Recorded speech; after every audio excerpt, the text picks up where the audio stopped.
Last কয়েক সপ্তাহ ধরে একটা মুভির নাম খুব ভাইরাল হচ্ছিল। ভাইরাল হওয়ার পিছনে রিজন হচ্ছে সেই মুভিটার বক্স অফিস কালেকশন। মানে অ্যাকচুয়ালি সেটা চাইনিজ মুভি, সো মুভিটা শুধুমাত্র চাইনাতেই রিলিজ হয়। আর শুধুমাত্র চাইনাতেই রিলিজ হওয়ার পরে মুভিটা যেটা ইনকাম করে মানে বক্স অফিস কালেকশন, সেটা হচ্ছে $2 বিলিয়ন। আর এই মুভিটার নাম হচ্ছে নে ঝা। অ্যাকচুয়ালি এটার তার সেকেন্ড পার্ট। এটার মানে রিসেন্টলি মানে অ্যাকচুয়ালি আজকে মুভিটার একটা ট্রেলার এসেছে, হিন্দি ট্রেলার।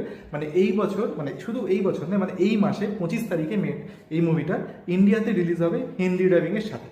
তো ট্রেলারটা আমি দেখলাম, ট্রেলারটা দেখে আমি শুধুমাত্র একটা জিনিসই আমার ভালো লাগেনি, সেটা হচ্ছে এটার হিন্দি ডাবিং।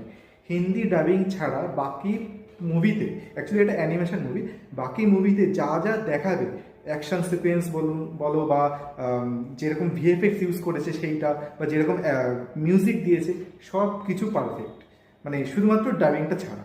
তো এখনও কয়েকদিন সময় আছে, তো আমি আশা করবো যেন ডাবিংটা যেন আরও ইমপ্রুভ করে। তো তোমরা ট্রেলারটা দেখো। মুভিটার নাম আমি আবার বলে দিচ্ছি, মুভিটার নাম হচ্ছে নে ঝা। এটা second part. First part release করেছিল 2019 সালে, সেকেন্ড পার্ট এই বছর রিলিজ করে শুধুমাত্র চায়নাতে। তারপরে একটা দুটো কান্ট্রিতে পরে আস্তে আস্তে সেটা রিলিজ হয়, বাট এই মাসে সেটা ইন্ডিয়াতে রিলিজ হবে। তো তোমরা ইউটিউবে যাও, ইউটিউবে গিয়ে তোমরা ট্রেলারটা দেখো, দেখে আমাকে যা কমেন্টস করে জানিও যে তোমাদের